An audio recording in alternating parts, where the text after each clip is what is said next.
أعوذ بالله من الشيطان الرجيم.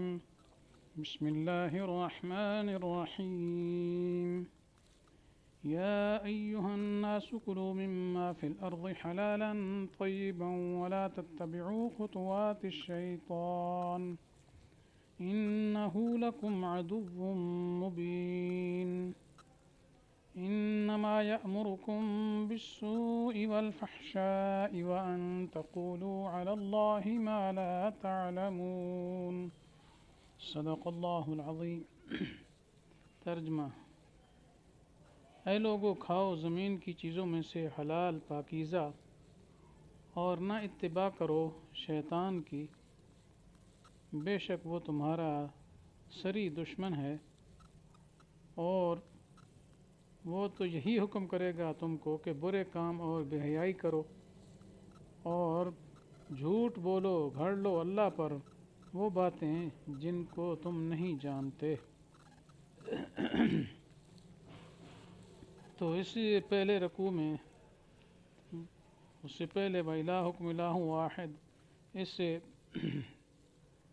توحید کے دعوے کو ذکر کیا گیا تھا، اس کے بعد دلائل عقلی بیان کیے، پھر اس کے بعد زجر اور تخویف اخروی کا بیان تھا۔ اب یا ایھا الناس کلوا مما فی الارض سے نفی شرک فعلی کا ذکر شروع ہو رہا ہے۔ تو مشرکین دو قسم کے شرک میں مبتلا تھے۔ ایک شرک تو یہ کرتے تھے کہ بتوں کے نام پر جانور چھوڑ دیتے تھے، صائبہ، بحیرہ وغیرہ، اور پھر وہ یہ سمجھتے تھے کہ ہم نے ان کی تعظیم کے لیے ان کو چھوڑ دیا ہے، اب ان کے نہ دودھ پیتے تھے، نہ ان جانوروں کے اوپر سواری کرتے تھے، نہ ان کو چھیڑتے تھے، اور وہ یہ کہتے تھے کہ بتوں کے تقرب کے لیے، اپنے معبودان باطلہ کے تقرب کے لیے ہم نے ان کو چھوڑ دیا ہے، لہذا اب ان سے نفع حاصل کرنا حرام ہے، نہ ان کا دودھ پی سکتے ہیں، نہ سواری کر سکتے ہیں، نہ اور کوئی کام ان سے لے سکتے ہیں، اور وہ جہاں کھائیں پئیں چریں پھریں کھلے چھوٹے ہوئے پھرتے تھے،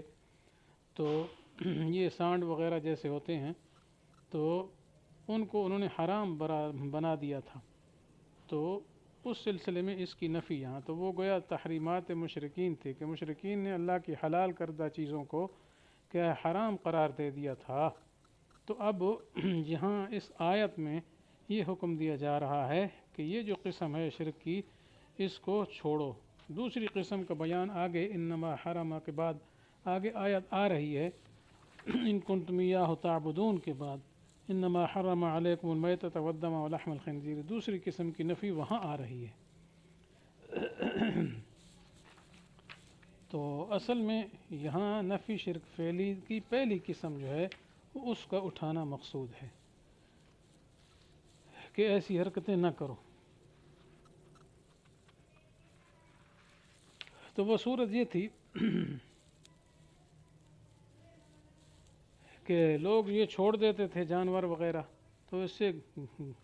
جو ہے وہ حرام سمجھتے، تو اللہ تعالیٰ کی حلال چیز کو خواہ مخواہ انہوں نے حرام سمجھنا شروع کر دیا تھا۔ اس بنا پر اللہ تعالیٰ نے فرمایا یا ایھا الناس کلوا مما فی الارض حلالا طیبا، جی اے ایمان والو، جی کھاؤ پیو، جی جو کیا ہے حلال ہے، پاکیزہ ہے، جی تو اس وجہ سے جو تم نے اپنے غلط عقیدے کی بنا پر اس جانور کو حرام سمجھا ہے، یہ حقیقتاً جانور حرام نہیں ہوتا۔ ہاں، یہ عمل جو تمہارا تھا، عقیدہ تمہارا تھا، اس کو غیر اللہ کے نام پر چھوڑ دینا، یہ عقیدہ خود باطل ہے، یہ عقیدہ خود باطل ہے، مگر شرعی اصول کے مطابق یہ جانور حقیقتاً اس کی مالک کی ملک سے خارج نہیں ہوا، وہ اس کا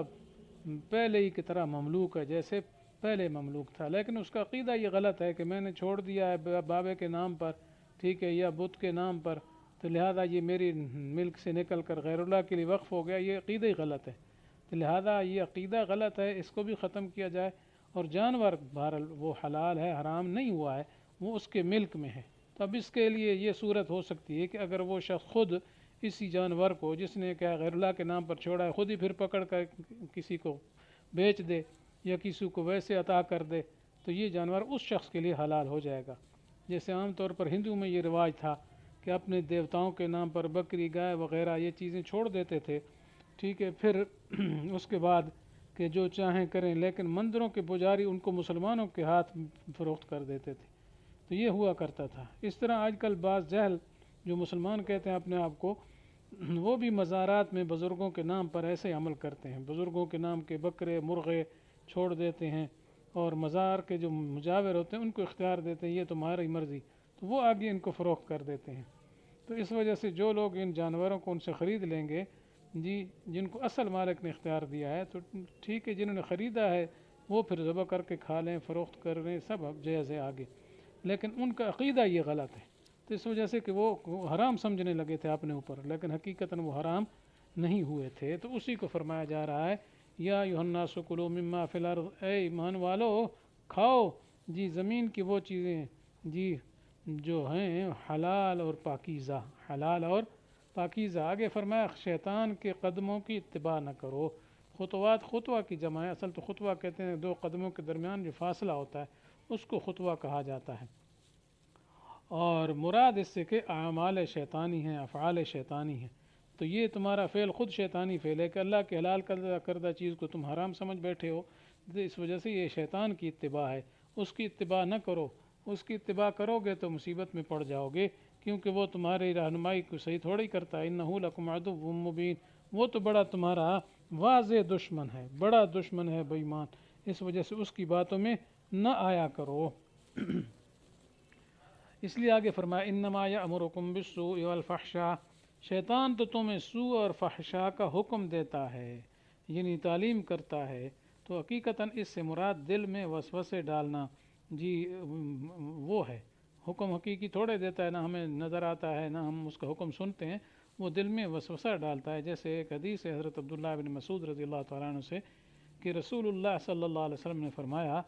کہ انسان کے آدم کے بیٹے کے قلب میں ایک شیطان الہام و اثر ہوتا ہے، ایک شیطانی الہام اور اثر ہوتا ہے، جی، اور دوسرا فرشتہ کی طرف سے، جی، تو دو اثر ہوتے ہیں، فرشتہ بھی الہام کرتا ہے اور شیطان بھی۔ تو شیطانی وسوسے کا اثر یہ ہوتا ہے کہ برے کام کرنے کے فوائد اور مصلحتیں نظر آتی ہیں، اور حق کو جھٹلانے کی راہیں جو ہیں وہ کھلتی ہیں، اور الہام فرشتہ کا اثر خیر اور نیکی پر، انعام و فلاح کا وعدہ اور حق کی تصدیق پر قلب کا مطمئن ہونا ہوتا ہے۔ تو اصل مسئلہ یہ ہے کہ شیطان جو وسوسہ ڈالتا ہے، تو بہرحال شیطانی وسوسے کے پیچھے نہیں چلنا چاہیے، جی، تو یأمرکم کا یہ معنی ہے۔ باقی سوء اور فحشاء، سوء وہ چیز جس کو دیکھ کر عقل مند شریف آدمی کو دکھ ہو، یعنی عقلاً بری اور قبیح ہو، عقل بھی اس کو برا اور قبیح کہتا ہو، اور فحشاء سے مراد بے حیائی کی کام ہے، جی، تو شیطان تو یہی کام کرانا چاہتا ہے، جی، کہ تم برے کام کرو، جی، اس طرح فحشاء، جیسے جاہل مشرک عرب جو تھے، جی، تو وہ کیا کرتے تھے، بعض دفعہ خانہ کعبہ کو کچھ قبائل ننگا طواف کیا کرتے تھے، اور وہ یہ کہا کرتے تھے جی ہم یہ کپڑے پہن کر کیسے طواف کریں، ہم تو ان کے اندر گناہ کیا ہے۔ شیطان یہ ان کے دل میں ڈالتا تھا کہ وہ اللہ کا گھر ہے تو تمہارے کپڑے گناہ والے، کیسے پاگل تھے، گناہ تو انسانی اعضاء کرتے ہیں، جی، کپڑے تھوڑی کرتے ہیں، تو گناہ کا اثر سارا کپڑوں میں سمجھنے لگے اور اس کو ہٹا کر ننگے ہو کر طواف کرنے لگے۔ تو شیطان یعنی اس قسم کی باتوں کی تعلیم دیتا ہے اور وسوسے ڈالتا ہے، تو یہ فرمایا انما یأمرکم بالسوء والفحشاء، اور وَأَن تَقُولُوا عَلَى اللَّهِ مَا لَا تَعْلَمُونَ، اور اس بات کا حکم دیتا ہے کہ اللہ پر ایسی ایسی باتوں کو تم گھڑ لو جس کو تم جانتے نہیں ہو، کہ جیسے ان کا یہی عقیدہ تھا کہ وہ جانور چھوڑتے تھے، اور ان کا مقصد یہ تھا کہ جس کے نام پر ہم نے یہ چھوڑ دیے ہیں، جی، وہ پھر ہمارے اس عمل سے خوش ہوں گے اور ہمارے مالوں میں جانوں میں برکت دیں گے، جی، تو ہماری حاجتیں پوری کریں گے۔ اس غلط عقیدے کی بنا پر تم چھوڑتے ہو، تو اور یہ بھی سمجھتے تھے کہ اللہ تعالیٰ کا یہی حکم ہے، ٹھیک ہے، حالانکہ اللہ تعالیٰ نے یہ حکم ہرگز نہیں دیا ہے، تو اس لیے فرمایا تم اسی بات کا بھی حکم دیتا ہے کہ تم ایسی ایسی باتیں اللہ پر گھڑو جن کا تمہیں کوئی علم نہیں ہے۔ تو بہرحال اس آیت میں، دو آیتوں میں حقیقتاً کیا ہے، تحریمات غیر اللہ کو ہٹایا اور اٹھایا جا رہا ہے، کہ جو چیزیں کیا ہے اللہ نے حرام نہیں کی، اللہ کے غیروں کی طرف تم نسبت کر کے حرام کیے بیٹھے ہو، وہ حقیقتاً حرام نہیں ہے، بلکہ ان چیزوں کی حرمت کو کہ ختم کرو، یعنی اس عقیدے غلط کو بھی چھوڑو، توبہ کرو، اور توبہ کرنے کے بعد پھر کیا کرو، یعنی ان چیزوں کو حلال سمجھو، یہ تمہاری اپنی ہیں، تمہاری ملک میں ہیں، یہ حرام تمہارے حرام کرنے سے حرام نہیں ہوئی ہیں۔ تو یہ پہلی قسم جو ہے شرک تھی، اس کا کیا ہے رفع کیا گیا ہے۔ اللہ تعالیٰ سے دعا ہے کہ صحیح اعمال اور صحیح عقائد رکھنے کی توفیق نصیب فرمائے۔ وآخر دعوانا ان الحمد للہ رب العالمین۔